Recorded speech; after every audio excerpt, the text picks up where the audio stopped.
آج ہمارے معاشرے میں جتنی لڑائیاں ہوتی ہیں وہ صرف اس قرض کی بنیاد پر ہوتی ہیں۔ ایک آدمی آتا ہے، لے جاتا ہے، پھر وہ بات نہیں سنتا، ملتا ہی نہیں۔ ہمارے یہیں اس محلے کی بات ہے، ایک دفعہ بہت کئی سال گزر گئے، میں یہاں مدرسے کی ایک چھوٹی عمارت ہوتی تھی، وہاں بیٹھا تھا۔ ہمارے ہی اپنا ایک عزیز آیا، اب اس کا سگا ماموں باہر بیٹھا تھا، وہ اس کے پاس نہیں گیا، سیدھا میرے پاس آیا۔ مجھے بھی وہ رشتے میں ماموں کہتا تھا، لیکن وہ اس کا سگا ماموں تھا، میں اس کا سگا نہیں تھا۔ کہتا ہے آپ کو پتہ ہے میری والدہ شدید بیمار ہے، وہ والدہ بھی فوت ہو گئی، تو شدید بیمار ہے اور میں انتہائی پریشان ہوں، انہیں میں نے ہسپتال لے کے جانا ہے، میری جیب میں پیسے نہیں ہیں، مجھے بس 10-12 دنوں تک فلاں پیسے ملنے ہیں، ٹیوشن پڑھاتا تھا، تو میں آپ کو پیسے دے دوں گا، آپ مجھے نا 10,000 روپے دیں۔ اس کے کہنے کا طرز اور انداز اور رونا اور سٹائل ایسا تھا کہ پھر رشتہ بھی اس طرز کا کہ میں نے دوسری رائے نہیں پوچھی، میری جیب میں میرے خیال 8,000 روپے اس وقت تھے، میں نے اٹھا کے دے دیے۔ وہ دن گیا اور آج کا دن آیا۔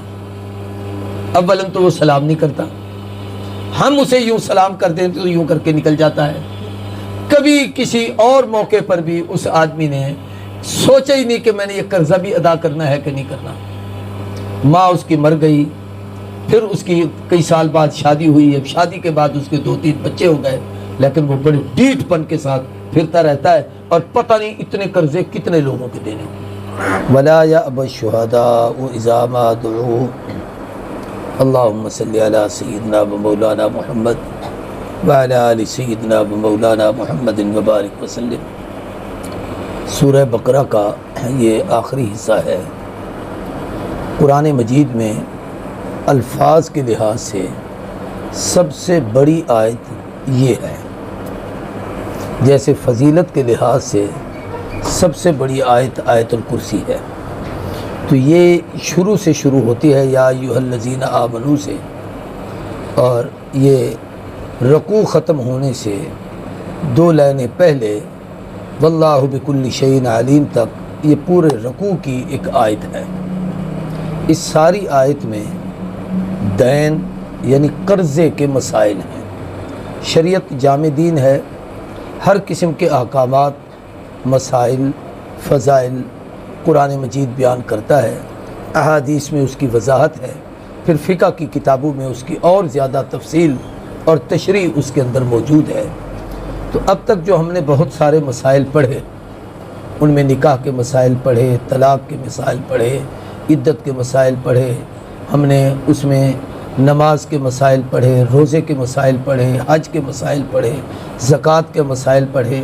ان تمام مسائل میں آج ایک اہم مسئلہ ہے، وہ ہے لین دین میں قرض کا مسئلہ۔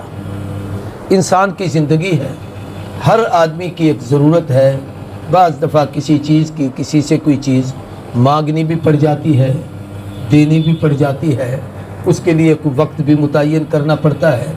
تو اس معاملے میں شریعت نے ہمیں کچھ اصول سکھائے ہیں لین دین کے۔ اس رکوع میں وہ اصول بیان کیے جا رہے ہیں۔ یا ایھا الذین آمنوا، یہ پہلا اصول، اے اہل ایمان، اذا تداینتم بدین، جس وقت تم کوئی معاملہ طے کرو قرضے کا، دین قرض ایک دوسرے کو دینے کا، ادھار دینے کا، الی اجل مسمی، اور اس کا وقت بھی متعین کرتے ہو کہ اتنی مدت تک میں دے دوں گا، تو فلیکتبوہ، تمہاری تاکہ لڑائی نہ ہو پھر اس مسئلے کو لکھ لیا کرو۔ یہ سب سے پہلا اصول بتایا گیا۔ ہمارے ہاں اس وقت جھگڑوں کا سب سے بڑا سبب لین دین کا نہ لکھنا ہے۔ اکیلا آدمی جا کے بیٹھے گا، بات کرے گا، یار میری یہ مجبوری ہے، بس آپ سے بات کرنے آیا ہوں، آپ نے کسی کو کہنا بھی نہیں ہے، بتانا بھی نہیں ہے، ظاہر بھی نہیں کرنا، مجھے یہ چیز دے دو، میں فلاں وقت تمہیں دے دوں گا۔ اب اس نے انسانی ہمدردی میں اسے دے دی، وہ لے کے چلا گیا، نہ اس کے پاس کوئی دستاویز ہے، نہ اس کے پاس کوئی دستاویز ہے، نہ اس کا کوئی گواہ ہے، نہ کوئی لکھا گیا ہے۔ کل کو وہ مکر جائے تو آپ کچھ نہیں کر سکتے، نہ دے تو آپ کچھ نہیں کر سکتے، وقت متعینہ پر وہ آپ کی بات نہ سنے تو آپ کچھ نہیں کر سکتے۔ شریعت نے اس جھگڑے کو ختم کرنے کے لیے پہلا اصول متعین کیا کہ جب تم معاملات طے کرو، کوئی چیز لیا دیا کرو، قرض کے طور پر کوئی چیز لینی ہے، نقد لینا ہے، کوئی سامان لینا ہے، سونا چاندی لینا ہے، ہمارے ہاں یہ چیزیں بھی ادھار میں چلتی ہیں. بچے کی شادی ہو رہی ہے جی، ہمیں اتنے دنوں کے لیے زیور دے دیں، پھر ہم آپ کو واپس کر دیں گے. یہ صرافوں سے، سناروں سے جا کر لوگ جناب ادھار لے آتے ہیں. اب یہ ادھار فَلْيَكْتُبُوا فَاكْتُبُوهُ، قرآن کہتا ہے اس کو لکھو. نہیں لکھو گے تو جھگڑے پڑیں گے، نہیں لکھو گے تو فساد ہوگا، آپس کا اختلاف ہوگا، تنازع ہوگا، جس کا نتیجہ یہ نکلے گا کہ تمہارا آپس کا بگاڑ شروع ہو جائے گا. اسلام اس بگاڑ کو ختم کرنا چاہتا ہے. دوسرا حکم یہ کہ وَلْيَكْتُبْ بَيْنَكُمْ كَاتِبٌ بِالْعَدْلِ، لکھنے کے لیے ایسے آدمی کا انتخاب کریں جو منصف ہو لکھنے میں. ایک تو اس کو لکھنا صحیح آتا ہو، صاف لکھتا ہو. یوں نہیں ہے کہ وہ ایسی عبارت لکھ دے جو بعد میں نہ اس سے پڑھی جائے نہ کسی سے پڑھی جائے. لکھنے میں صاف ستھرا، مثلا کوئی پڑھا لکھا آدمی ہے، جیسے آج کل ہمارے ہاں عرضی نویس لکھنے والے بیٹھے ہوتے ہیں، یا یہ ہے کہ کسی محلے میں کوئی ایک ٹیچر ہے، یا کوئی پڑھا لکھا آدمی ہے، یا کوئی وکیل ہے، ایسا آدمی جو صاف لکھ سکتا ہو وہ بیٹھ کر تمہارے درمیان معاملہ لکھے. تو ویسا آدمی لکھے جو کاتب بالعدل، انصاف کے ساتھ لکھنے والا ہو. اور اگلی بات انصاف کے ساتھ لکھنے والے کے لیے یہ بھی ہے وَلَا يَأْبَى كَاتِبٌ، اگر کوئی دو آدمی آپس میں لین دین کر رہے ہیں اور کسی آدمی کو جا کر کہا کہ جی ہمارا درمیان کا معاملہ ہے، زمین کا ہے، لینے کا ہے، دینے کا ہے، نقد کا ہے، ادھار کا ہے، ہم آپس میں طے کرنا چاہتے ہیں، آپ بڑے ہیں، سمجھدار ہیں، ہمارے درمیان لکھ دیں. لکھا پڑھا لکھا وہ بھی نہیں، یہ بھی نہیں، اب طے یہ کرنا چاہتے ہیں، تو درمیان میں لکھنے والے کے ذمہ قرآن نے ایک اصول بیان کیا. فرمایا وَلَا يَأْبَى كَاتِبٌ، کاتب کو انکار نہیں کرنا چاہیے کہ أَن يُكْتُبَ كَمَا عَلَّمَهُ اللَّهُ فَلْيَكْتُبْ. اللہ نے جب اس کو یہ علم دیا ہے لکھنے کا، یہ لکھنا بڑا علم ہے.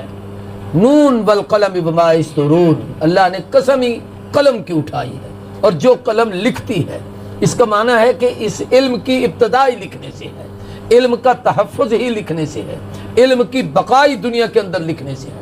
اس لیے ایک حدیث میں آتا ہے کہ اللہ تبارک و تعالیٰ نے سب سے پہلے قلم کو پیدا کیا، خلق القلم ثم قال له اکتب، پھر اللہ نے اس قلم کو کہا لکھ. اس نے کہا اللہ کیا لکھوں؟ اللہ نے فرمایا جو میں تمہیں حکم دیتا ہوں، ما کانا وما یکون، جو ہونا ہے اور جو قیامت تک ہوگا یہ سب کچھ تو لکھ. چنانچہ وہ لوح محفوظ کے اس قلم میں اس کو اس وقت لکھا، تو وہاں سے یہ لکھنے پڑھنے کا سبق ہم تک چلا آیا ہے. آج بھی پڑھا لکھا آدمی اسی کو کہا جاتا ہے جس کو لکھنا آتا ہے. ہمارے ہاں کمزوریوں میں سے ایک یہ ہے کہ پہلے زمانے میں جب ہم لکھتے تھے تو باقاعدہ املا کرائی جاتی تھی، تختیاں وہ منجوائی جاتی تھیں، ان پہ گاچنیاں لگائی جاتی تھیں، قلم بنتے تھے کانوں کے، دوات ہوتی تھی، سیاہی بناتے تھے، اس پہ لکھتے تھے، پھر جناب والا کاپیوں پر لکھتے تھے، پھر استاد اس کی املا ہماری صحیح کرواتے تھے. اب یہ سارا دور ختم ہو گیا ہے.